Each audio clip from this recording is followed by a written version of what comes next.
in these trying times. And this afternoon, we are responding to some of the questions you have sent in following from what we did last week. Questions: if social gatherings are banned, and if you can't do any other activity except private burials with 25 people, can we have our marriage? Can we have a traditional marriage? And if we do so, are we at the risk of the punishment of between 12,000 Ghana cedis and 60,000 Ghana cedis, or between 4 years and 10 years in jail? What if the police did not catch us? Will that marriage be deemed invalidated or invalid because we have broken the law to have the marriage? We have answers for you this afternoon. This is Covered and the Law.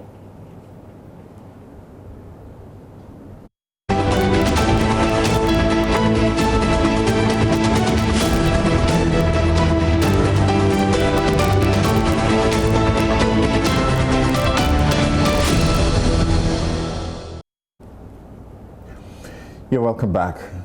So elsewhere, people are finding very innovative ways to get together, because marriage is the first institution without which procreation becomes a very difficult thing, at least legally and officially.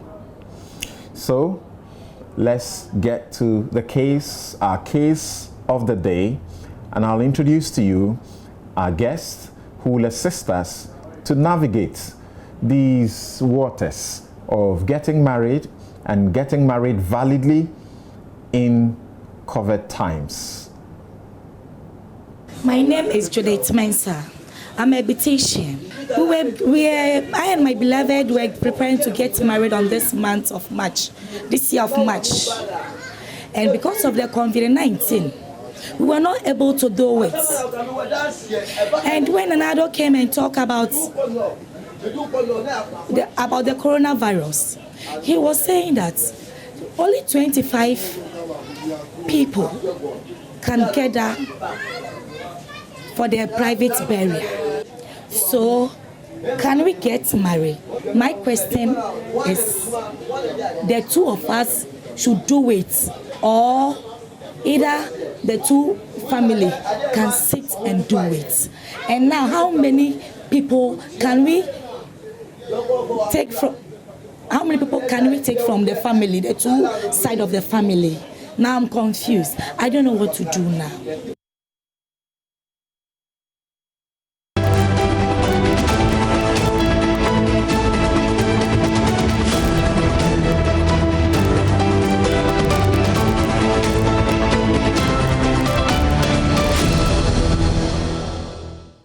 Right, so that's our case of the day, but we have similar others like that.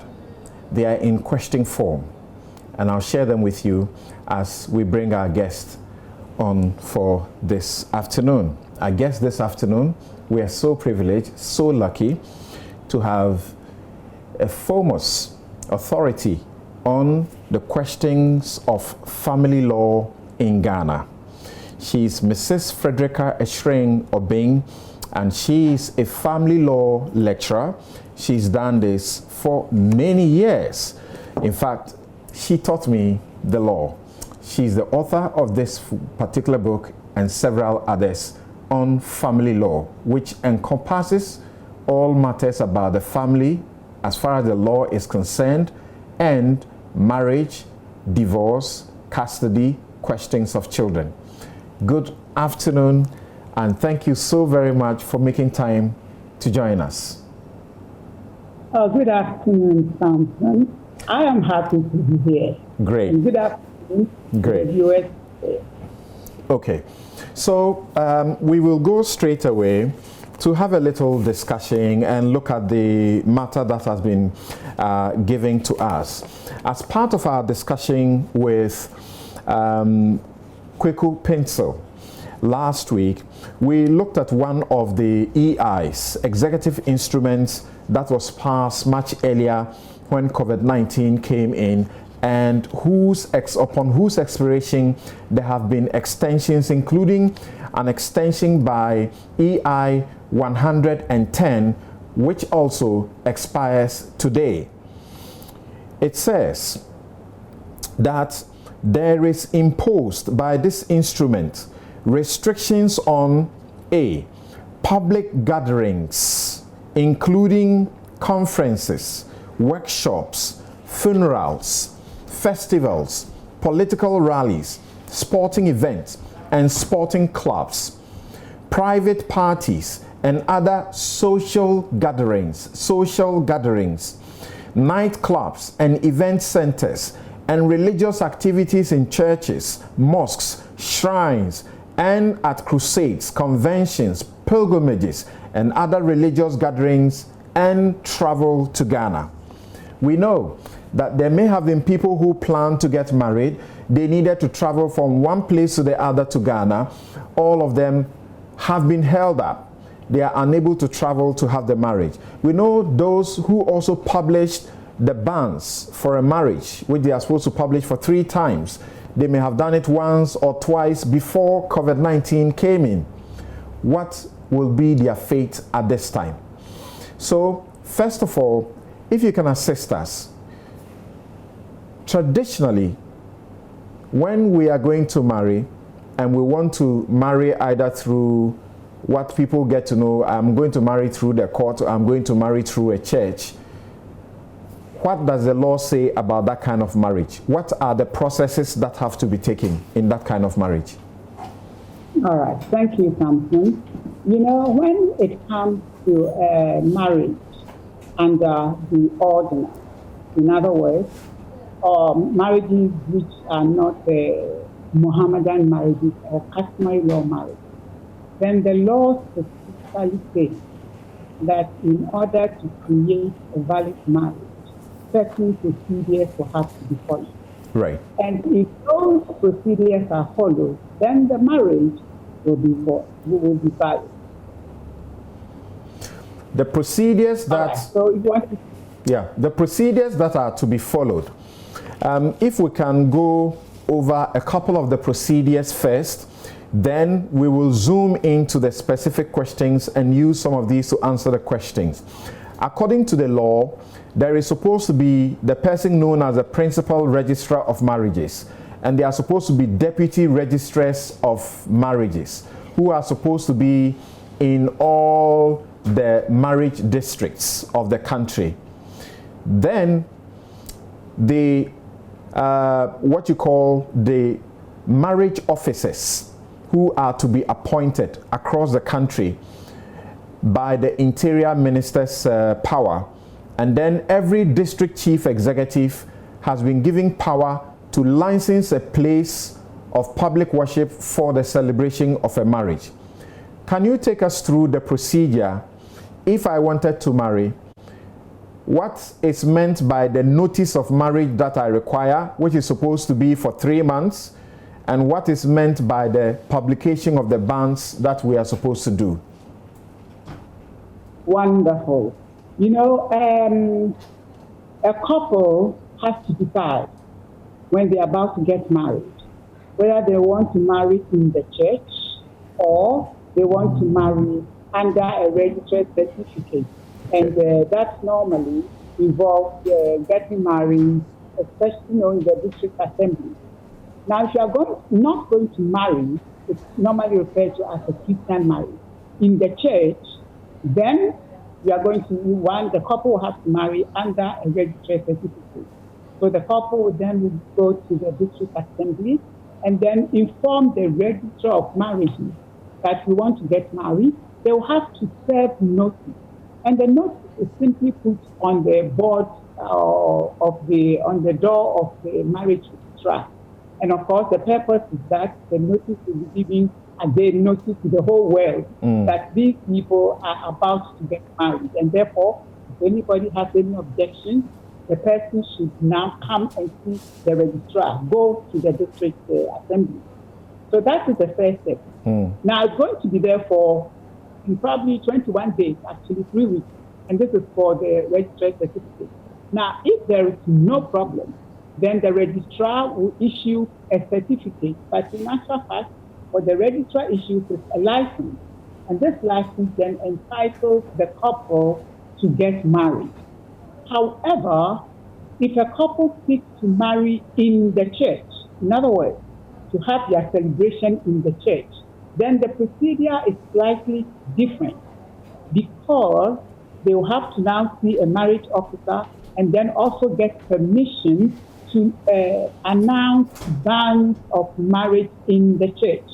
Now, the law specifically says that the announcement must be made on 3 consecutive Sundays in the face of the congregation, you know. So it should be on a Sunday, morning church, afternoon church, or evening church. Right. It cannot be at a man's fellowship meeting or etc. So right. that as many people as possible will get to know that so if we may get a bit of explanation and emphasis to this. When you're reading the law specifically says the announcement should be made Sundays in the church in the morning or afternoon or evening. Why does it say so, and why is it that if it is done by any different method, there will be a problem? All right. Because you see, again, the law says, in the face of the congregation. Therefore, the law wants as many people as possible to get to know that this couple, let's say Kofi and Amma, are getting married on this particular day. And it has to be done on 3 Sundays consecutively. Right. So again, if anybody has any objection, it could be that the bride is too young or one of the parties is already married, then the person can raise an objection. Now, interestingly, the law further says that if the parties do not attend the same church, then bans must be published in the church of each of the couple.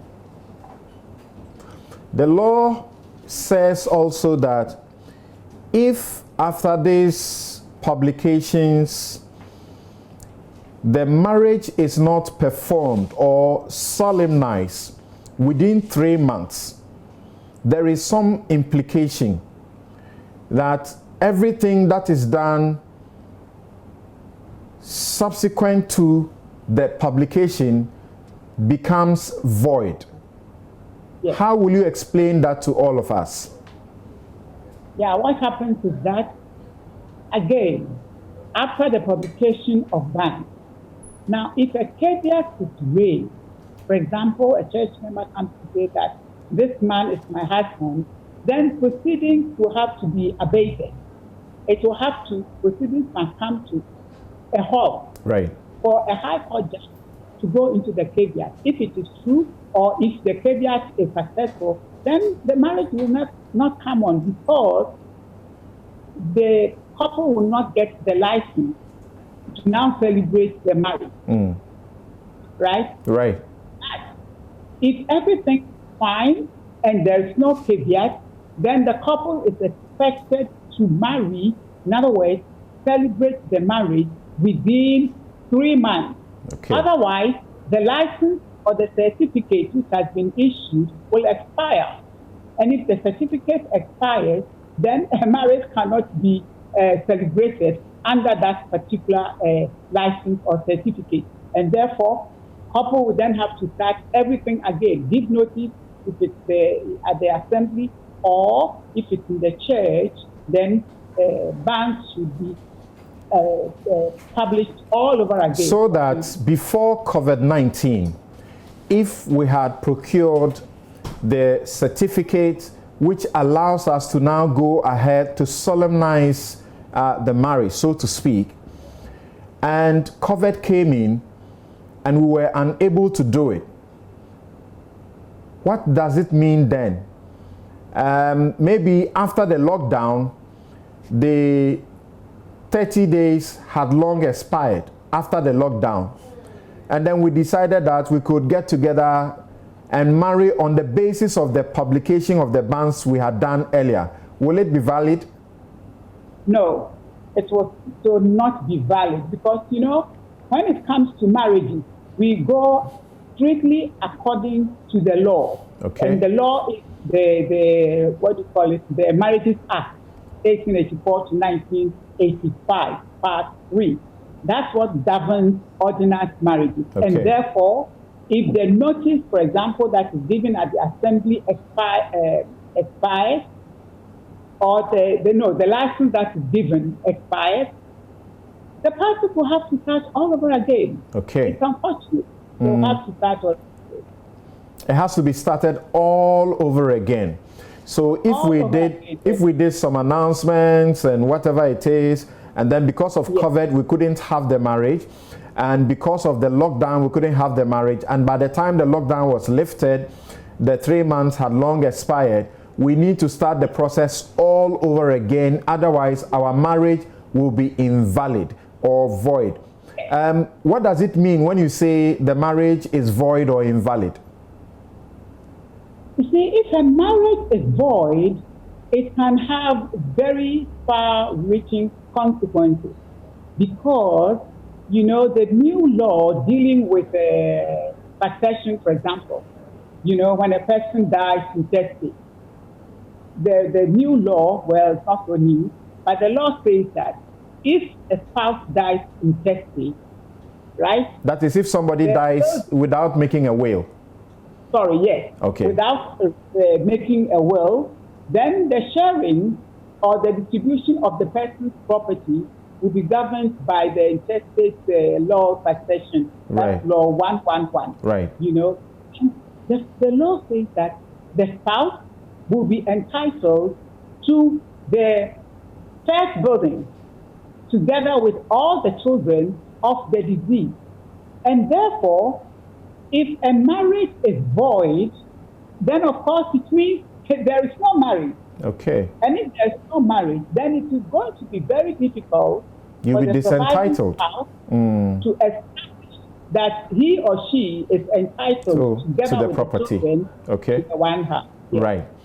Okay. Now, before we get to this ladies' issue and the others we have, you also spoke about something that many of us are familiar with. We hear in church, we hear all over the place, but I don't think that we have actually taken time to think about it.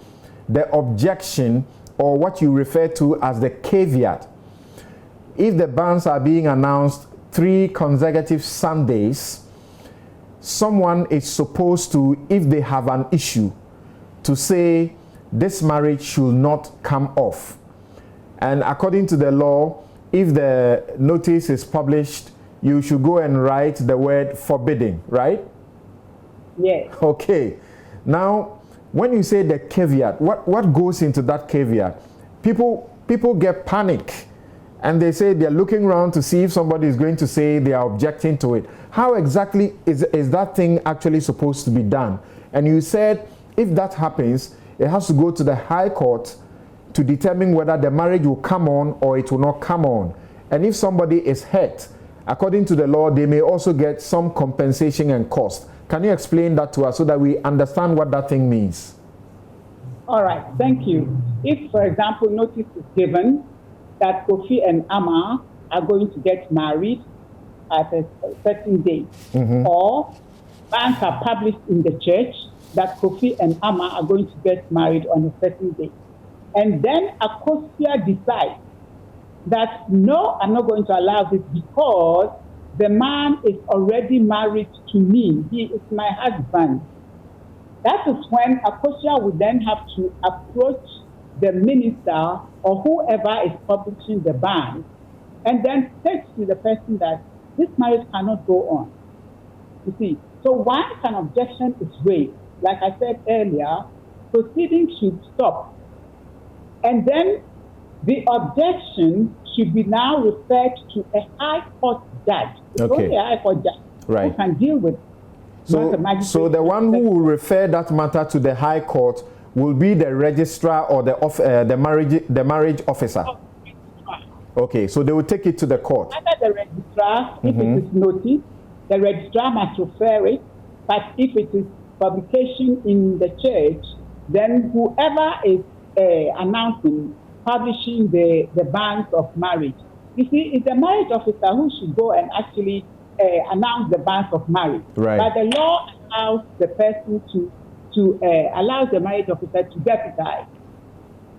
See, right. So he may ask the minister of the church to announce the banns of marriage. Okay. Now, when he receives the objection, it has to be referred to the judge, and then the judge will look at the matter. He will listen to the couple, and then he will also listen to the person who is raising the objection. And the judge will have to make a ruling that, well, I accept the objection. In other words, that the objection is meritorious, or I don't accept the objection at all. There's nothing in it.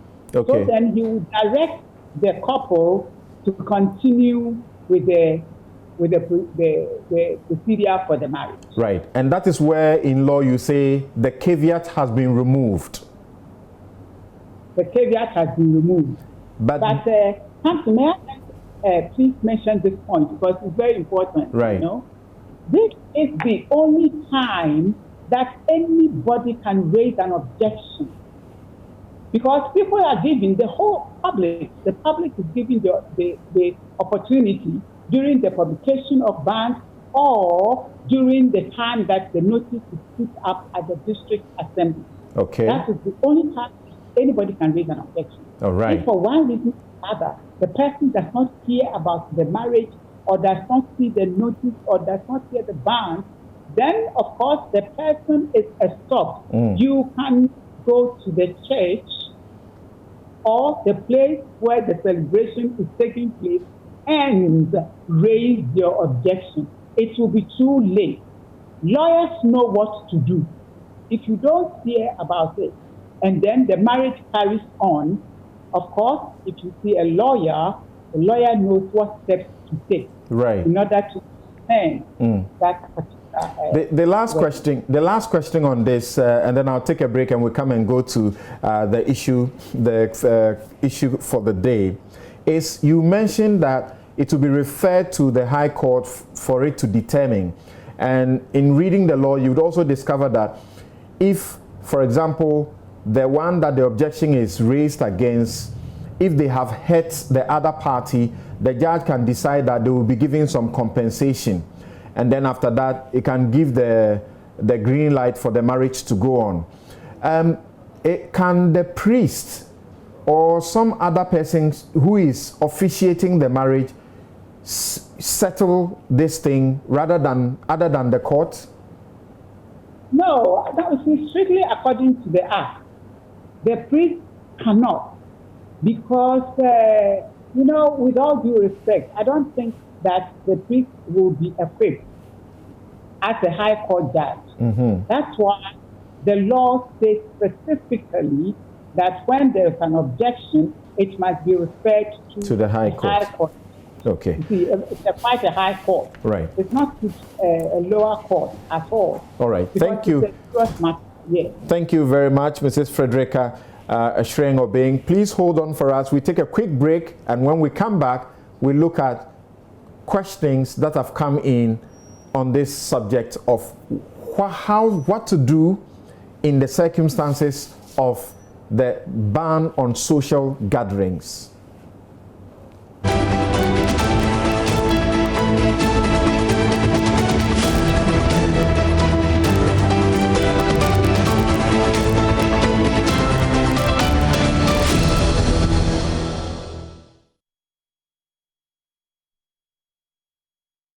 My name is Judith Mensah. I'm a beautician.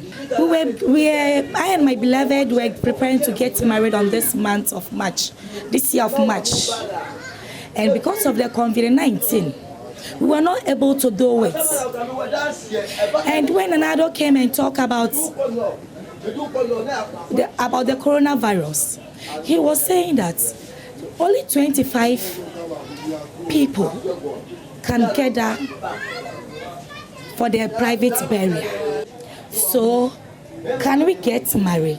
My question is, the two of us should do it or either the two family can sit and do it. And now, how many people can we take from? How many people can we take from the family, the two side of the family? Now I'm confused. I don't know what to do now. All right. So welcome back, and that's our case for the day. I will add this other case. The question came last week when we were done with Kweku Pencil, when it was emphasized that according to the EI 64, the ban on social gatherings makes exception for participants numbering 25 for the purposes for only private burials. What it meant then was that, or is that, you cannot organize any social gathering except for a private burial where you can have not more than 25. Meaning you can't have a wedding ceremony, a naming ceremony as we discussed last week, or a party, a birthday party with 25 people. If that is your understanding, you are wrong. And if you went ahead and you got caught, you could be fined 12,000 Ghana cedis, or between 12,000 Ghana cedis to 60,000 Ghana cedis for breaching the law, or in addition to the fine, you could go to jail for between 4 years to 10 years. The next question is this. Please, does it mean if I want to have a traditional marriage with immediate nuclear family members, and we don't exceed 25, and then again we provide gun thermometers to check temperatures of everyone present, hand washing basins, nose mask and sanitizers, we are not allowed to have a marriage ceremony? The answer to that is yes. So how do you go about a marriage in the circumstances? We have been told about the publication of bans and all that has to be done, and to be done in the church. How can you go around this? Yes, so Mrs. Frederica Echering-Obeng, what will be your response to the solution to help people who need to make a decision and need to get married? You know, sometimes you have family who are about, let's say, 10 members of family. They live in the same house, 8 of them, it could even be 12. One cannot regard them as forming a social gathering. Therefore, so far as I'm concerned, if you take, for example, the customary law marriage, that is the traditional marriage, my advice would be that the bride and the groom maybe can come with 1 or 2, maybe 2 witnesses on the part of the bride, 2 on the part of the groom, and then they can sit together nicely and have their traditional marriage. Okay. You know, really, when it comes to traditional marriage, the most important thing is for the parties to agree to be husband and wife. All right. And therefore, I believe that in these circumstances, the best thing is for them to just have a small crowd. Now, when it comes to ordinance marriage, and for example, we talked about giving of notice.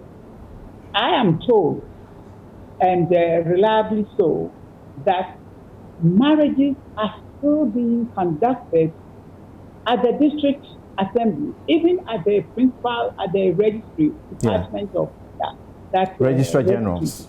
Checks are still being conducted, and therefore, what they do is they follow all the protocols. They abide by all the protocols, and then for an ordinance marriage, you need the bride, the groom, 2 witnesses for the bride, 2 witnesses for the group, and then the registrar. So how many do we have now? That's like in total 7. We have 7 people, yes. And I believe that will be allowed. Okay. And the marriage will be valid. All right. The problem that one may face is when a couple is desirous of celebrating their marriage in the church. You see, because the law says publication of bans in the face of the congregation so that objections may be raised. Now, that is a fundamental procedural requirement. It is mandatory. Without which the marriage will be invalidated. May, yes. Okay. The court decides that the marriage is null and void because there was no publication of ban. Okay. And therefore, when a couple, in this situation, decides that they really, for whatever reason, they have to get married during this period of COVID-19, then I guess the best thing would be for them to go the route of the district assembly, have the marriage under a registered certificate. And then, hopefully, one day, we don't even know what the president is going to tell us tonight. That's right. And therefore, yes. So when COVID-19 disappears, hopefully, or where the circumstances change, in other words, where the EI and the Act and all the others change, then maybe the couple can have their big wedding in the church. But okay. Of course, Samson, you agree with me, that will just be a mere blessing of the marriage which has already been. Right. That sounds almost like what we have been advised and what the law allows. Have 25 people to do the private burial. Don't keep the bodies in the morgue. Bury them, and then when time allows, you can have your big funeral.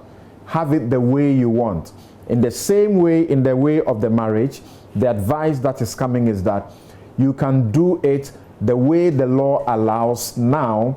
Yourself, your spouse, 2 of you, then you need 4 witnesses all together, and then the one to officiate the process. That makes 7 in all. Then you have a marriage legally, validly, contracted.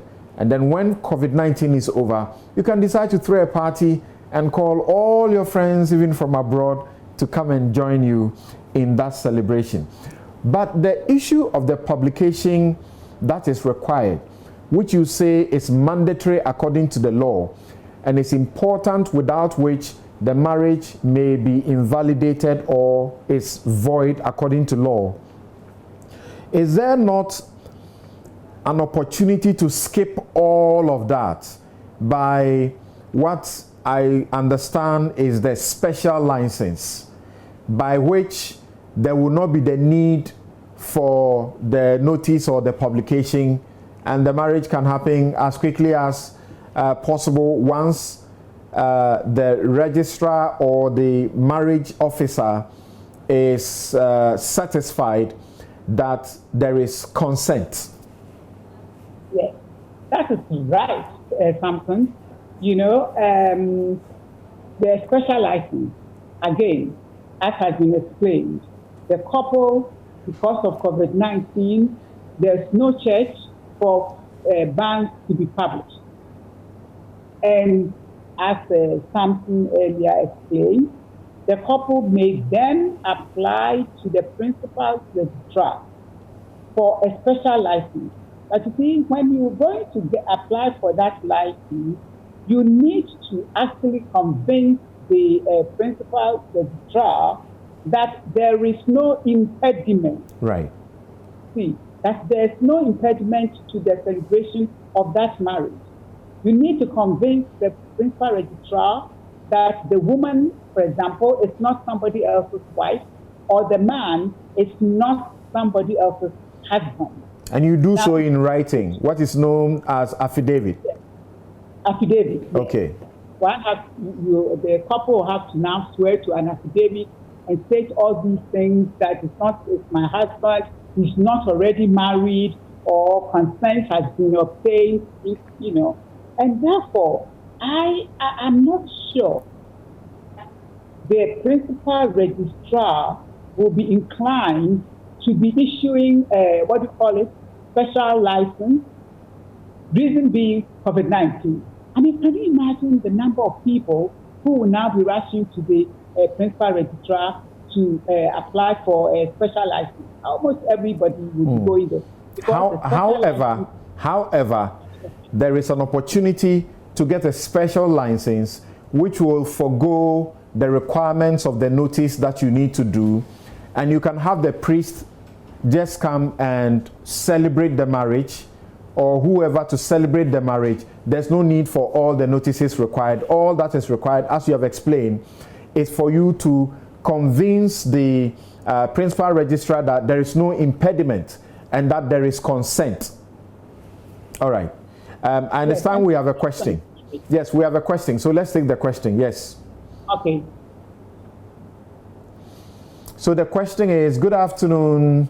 Please, I want to know which premises are allowed to legally organize an ordinance marriage and who is a marriage officer in the church. Thank you. Vincent, sending us from Donko Chrome. Churches are not officially meeting to make announcement of two people who have intentions of marrying. Now that churches are preaching on social media and are not allowed to meet, can the wedding announcement be made on social media? Interesting two questions. We will stick to that. So, so the first question, Ms. Obing, is places that are legally allowed to have a marriage. Well, like you said, the district assembly, the registrar is always there. They have an office there, so a marriage can be celebrated there. A marriage may also be celebrated in a licensed place of worship. Licensed place of worship. Of worship, yes. You see, the church must have been deserted. You see, the church premises must have a license, because if the place is not licensed and the ceremony goes on there, it may also affect the validity of the marriage. That's serious. Yes. However, a couple may apply again to the principal registrar for a special license to enable them to celebrate their marriage at a place other than a licensed place of worship or a registrar's office. Okay. Therefore, for example, if a couple wants to have their wedding in my garden, for example, because it is not licensed, they may then apply to the principal registrar, and chances are that the principal registrar will give them the license to celebrate the marriage there. Yes. This is very useful. So once again, please understand, the church premises where you are going to have the marriage ought to have been registered or licensed. And by that, there will be what is known as the publication in the Gazette, where we notify things that are officially done in this country. And if you don't do that, you may do it in a church which doesn't have the license. It's not a licensed place. And like she said, it may affect the validity of the marriage, and questions of, your entitlement when matters happen like death, intestate, may go against you. And again, you can apply for a special license which would allow you to have your marriage even in your garden or some other place. And that is good to know. The second questioner was asking whether in these COVID times, when churches are doing their normal church activities on social media, the publication of the banns cannot be done on social media, the same medium by which they reach out to their audience, their members. Yes.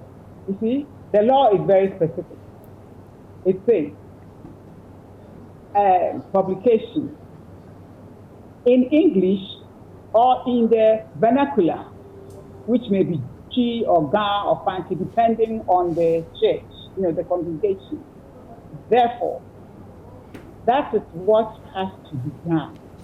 Publication, talking to the congregation.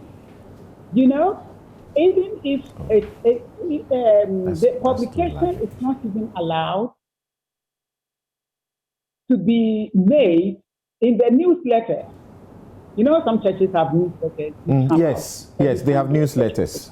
That does not comply with the provision of the Act. Okay. It says publication All right. in a language that. All right.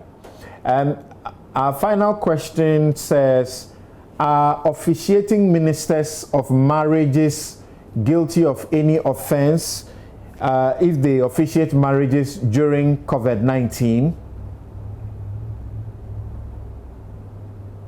Oh, okay. That's an interesting one because,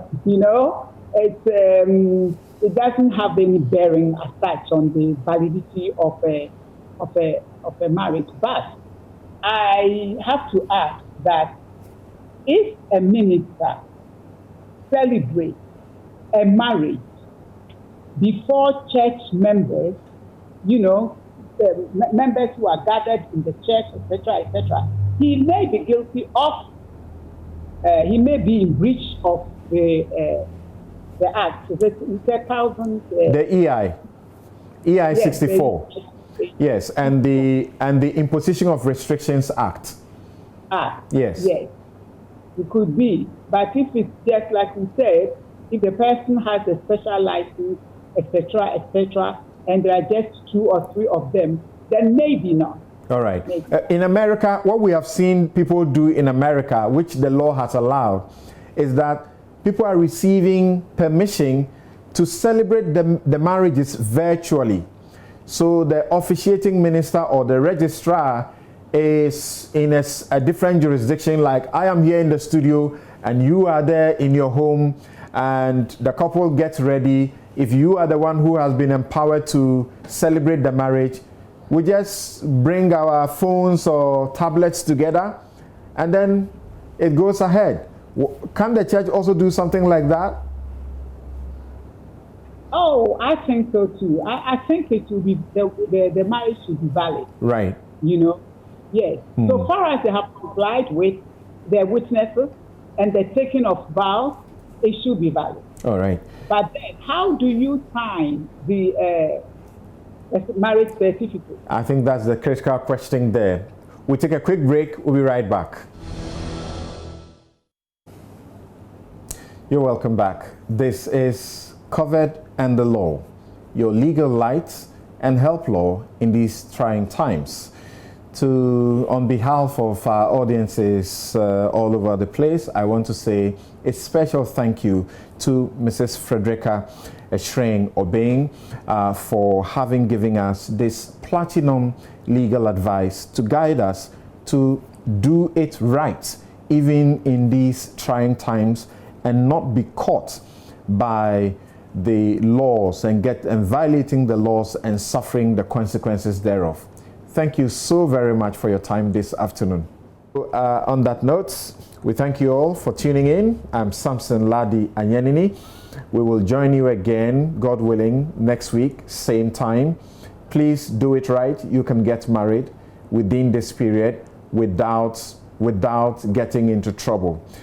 This show is available to you also tomorrow at 11 a.m. So if you missed any part of it, tune in again at 11 a.m. COVID and the Law, your legal light and help law in these trying times. Thank you very much to Mrs. Obeng once again. She was called to the bar in 1970. Have a good afternoon.